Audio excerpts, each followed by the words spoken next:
Hello again, fellow audiophiles. I am Wave Theory, and we are back to complete our review of the Topping 30 Pro stack. And in this video, we're going to be looking at this top unit here, which is topping this stack. Haha.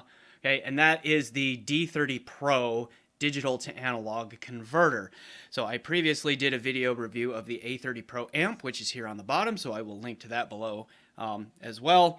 But today, let's look at the DAC. Now, I should mention quickly that Apos Audio reached out to me recently and restarted our reviewing relationship, and so they sent me these two pieces of products. So the links that you see below for both the A30 Pro and the D30 Pro will be affiliate links, but Apos has made no attempt to influence my opinion on these pieces or any piece in any way, and so everything that you are about to hear is my opinion alone.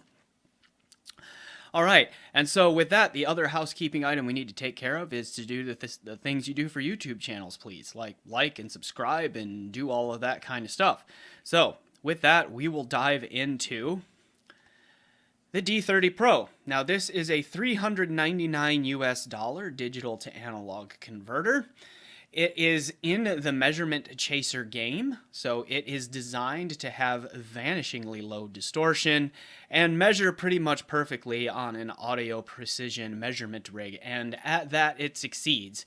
So if that is your jam and that is the thing that you most care about, then you probably can stop this video right here, because if you want the best measurements you can get for the price in a digital analog converter, here it is. All right. So with that said, we'll do a quick tour of the unit. It is built to aesthetically match the A30 Pro amp. Okay, so they come in both a silver and a black version, so you can have the same color or mix and match colors if you want. Okay, so aesthetically, I think it's a handsome unit. I mean, it's small, it's light, it fits in the palm of my hand. It's not very deep. It doesn't take up much desk space. Like the A30 Pro amp, the rubber feet on the bottom are quite sticky, so it does a good job of not sliding around on your desk or anything like that when you have that there. Okay, and so then the front panel just has this amber colored display, which is dimmable. And it has this multi-function clicky knob right here that can do volume control, but also can select menu stuff and all that. And it's also a push button, too, to help navigate the menu system and all of that. However, there is a remote control that comes with it to make that navigation of the menus and volume control and all of that a little more handy. So it's just fairly standard topping issue remote here. So it's nothing fancy, but it works. It takes AAA batteries, which are not included, which, I mean, include the batteries topping. Come on. All right. The back panel of this thing shows that it's, got a fair amount of features going on here. So we have the power supply input here with a master power rocker switch. We have a full-size USB input here. We have a Toslink optical digital input, and we have an RCA coaxial digital input. And then we have one pair each of unbalanced RCA analog audio outputs and balanced XLR, 3-pin XLR audio outputs there as well. Okay, so decoding wise, this thing covers a lot of the bases. It will handle PCM decoding up to 32-bit 384 kilohertz, I believe. I am pretty sure that it does MQA. I just now realized I forgot to look this up when I sat down to look this up, but I'm pretty sure that it does. If it doesn't, I will correct that in a pinned comment below. Okay, and it also does DSD up to way more X than you need to worry about. So it's got that covered as well. Okay, so it's a pretty feature-packed unit, okay, in terms of what it brings to the table here. It's got all the decoding options that you need. It is fully balanced in its output, which can help with ground loop noise and that sort of thing. You get 3 digital inputs.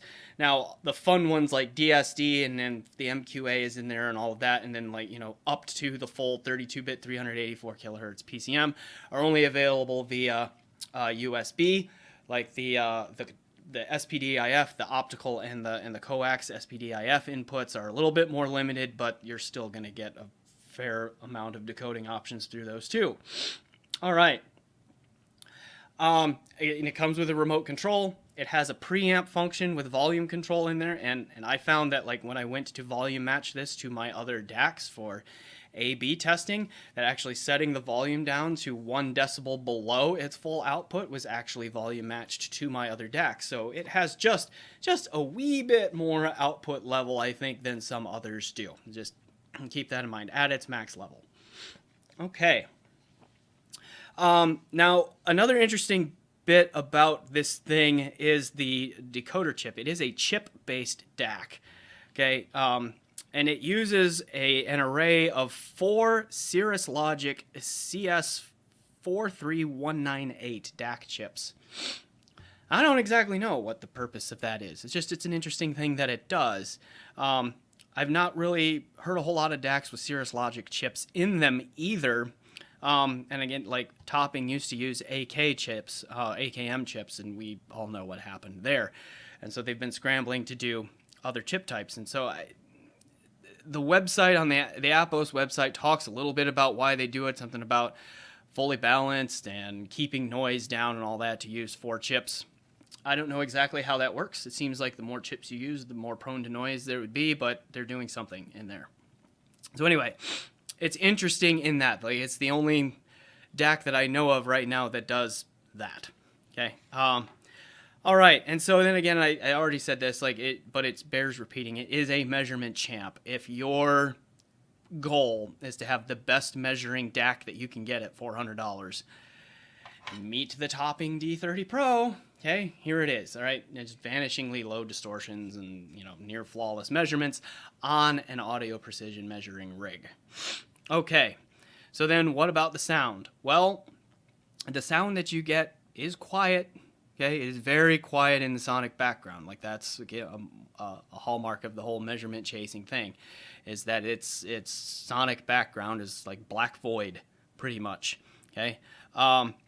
Now, as far as the sound that it does produce, more than what it doesn't produce, is it's quite neutral. Okay, not surprisingly, but I did notice a little bit of what I will describe as mid-forwardness, because I thought it could have a little bit of a hollow sound to it at times. And then in the treble, every now and then, I notice some sibilance more than I noticed with some of the other DACs that I have on hand, and I'll talk about those in a minute too.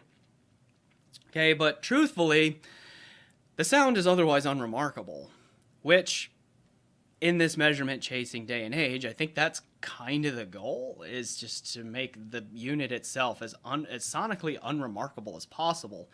And I think that it does that. Now, is that a good or a bad thing? And so this is where we need to look at market context a little bit, I think, because the performance here is fine. I mentioned just that touch of hollowness and just a slight bit of sibilance here and there. Nothing is perfect, okay? And I didn't find those things particularly objectionable in a vacuum. I mentioned in the A30 Pro video that, the matching amp to this, that Topping has a shit problem. That's still true of the DAC here too, because the Modius exists from shit, okay? And it is $199 US, okay? $200. It is also a fully balanced DAC, okay? And the existence of this thing is a particular challenge to the D30 Pro, I think, okay? And let me explain why. This is shit's budget enthusiast priced, I would say, measurement chasing DAC. It does not measure as well as the D30 Pro, but it's close, okay? It's quite close in that. All right, this one has most of the features, or many of the features, I should say, that the D30 Pro brings, such as the balanced outputs, okay? Such as multiple digital inputs. One of these two, I think it's this one, yeah, it's that one, is a USB signal input, okay? This one over here is USB for power. I did a review of this, which I will link to down below, and I'm just showing you this, say that, okay, here we have 3 forms of SPDIF digital input in addition to the USB in the optical, the RCA coax, and then AES EBU, which is basically SPDIF over a balanced 3-pin connector. Okay, what this does not have is DSD or MQA, and it tops out at 24-bit 192 kilohertz PCM in its decoding. All right, and it does not have a remote control, and it has a fixed output level, so it has no preamp functionality or anything like that. So these two both exist. This one is twice the price of this one, but I have to say, sonically, they are very hard to distinguish between the two of them. And if I had to distinguish, which I kind of do because I'm a reviewer and that's what you guys want me to do, okay, I actually think the Modius sounds a little bit better, okay? Better in terms of it just has a little bit more natural timbre to it. The mid-range is a little bit smoother. It doesn't really have that hollowness that I noticed here. And the treble has better tonal balance to it, which gives it better timbre up top too. Like the treble here is just a little bit more shrill and a little bit more shimmery compared to this one. And I think the Modius also handles spatial performance better. Things like imaging and separation are a little bit stronger on the Modius than they are the D30 Pro. Okay, so that I think is important to the story here, because essentially you're paying double the amount of money for the Modius for this DAC for a remote control, built-in preamp functionality, and a few more decoding options. Is that worth it to you? Like, I can't answer that question for you. I suppose you could also say you're paying an extra $200 for a single-digit number more decibels of SINAD performance. Okay, and you know, I have not looked up the numbers, but you know, maybe 0.0000040 zeros and then a single-digit number of difference in total harmonic distortion plus noise and that sort of thing. Is that really worth $200 more than the Modius? To me, no. Like, maybe it is to you, but to me it's not. Okay? All right, so that to me is just much part of the story. I have a shit Bifrost 2 around as well, which costs $700. And when I compared this to that, it was no competition. The Bifrost 2 was way ahead. And now that, so then back to this guy, I got to wondering, like, you know, why, how can I recommend, you know, other than the fact that this has a more complete feature set than this one, like, how can I recommend this over this? Like, what's the redeeming value of this that it can give here? So I looked carefully at, does this have a better USB implementation, for example? And so when I did some A/B, like, I can't do it blind because I physically have to switch in my computer, the USB device, plug both of these in, and I have to physically, you know, click buttons just to switch back and forth, so I can't do a completely blind test on that, but the sonic differences I just described were present to me in USB between these two. So no, the USB implementation on this is not stronger than the Unison USB implementation on the Modius.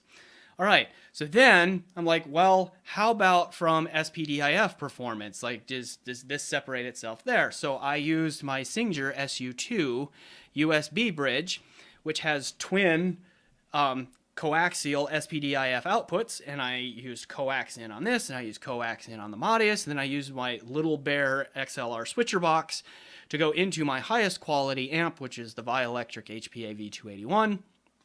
Switch back and forth between these two rapidly and see if there are any differences, and that's where the differences that I just described, like the timbral differences, the spatial differences, the better tonal balance in the treble and all of that of the Modius came forward even more. Okay, not a ton more, but a little bit. So,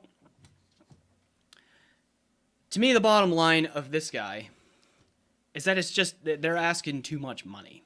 Sell this for $200 to $250 and you've got yourself a pretty solid product. You've got a very complete feature set in a well-built package with a remote control and performance that seems in line, at least. We're right around, you know, it's not out of place in that price range.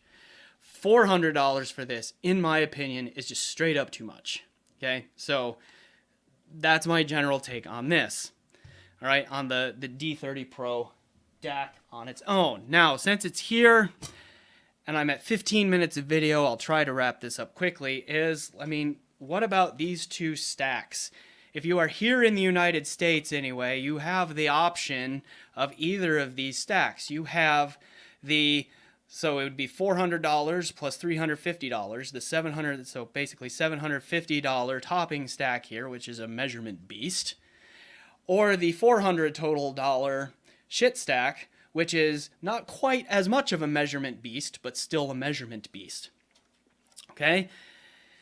The topping stack is going to have more features because the A30 or the D30 Pro DAC has more features than the Modius. Okay, so you get more decoding options, you get a remote control, the preamp part is built into the DAC, and you even have a pass-through on the amp if you want to daisy chain even more things together, so you get a little bit more flexibility that way with this stack here. It also has a smaller footprint, will take up less space on your desk, not by a ton, okay? The footprints aren't hugely different. Let me just give you a quick look here. Footprints aren't hugely different, but they are a little bit. Okay, so then that might matter in some situations. Okay. All right, or you have the $400 shit stack, which again, is not quite as strong in the measurement game, but still excellent. Still very, very good in the measurement game. Okay, you get an additional digital input on the DAC, which feature-wise is about the only advantage this one will offer. You get fixed output level here, all of that. But you regain preamp functionality with the stack because of the Magnius amp. Like, it has both balanced and single-ended preamp outputs.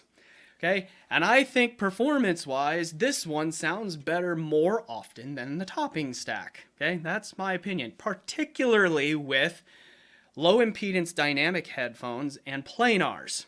Okay, the A30 amp, the A30 Pro amp, as I mentioned in that video, is good with 300 and 600 ohm loads, particularly the 300 more than the 600. Okay, but anywhere else, with any other kind of headphone I tried, the Magnius was superior. And then even at that, you could add the Asgard 3 to this stack right here, connect the Magnius via balanced connections, and the Asgard via single-ended connections, and that amp sounds to me better than either of these two across the entire board of headphone types, and will beat the A30 Pro in the 300 and 600 ohm category. Okay, performance-wise, and that's $250. Okay, so you could get the triple stack of two different amp flavors, an excellent DAC from shit here, for $650, or these two pieces of topping for $750. Okay, so I mean, that to me is fundamental to the story right here. The topping gear doesn't sound bad. Okay, it sounds pretty good. Okay, it just doesn't sound as good as it should for $350 and $400. Okay, to this reviewer's ears, right? And so, I mean, I do think it is my responsibility to point that out. Now, if you are not in the United States and you live in a country where getting your hands on shit products is difficult, and I realize that that's most of Earth, okay, then the value proposition changes quite a bit, okay, and then maybe the topping stack makes more sense to you, particularly if you have high impedance dynamic headphones. Even then, I think I would swap out the D30 for something else. I think the A30 Pro is the better value of these two, but these still, neither of them score very high marks in the price to performance metric. Okay, so I will leave that there. I am Wave Theory. Those are my thoughts on the topping D30 Pro DAC and the topping 30 Pro stack, the A30 Pro amp and the D30 Pro DAC together. All right. So I will leave it there and say thanks. I am Wave Theory, and until next time, enjoy the music.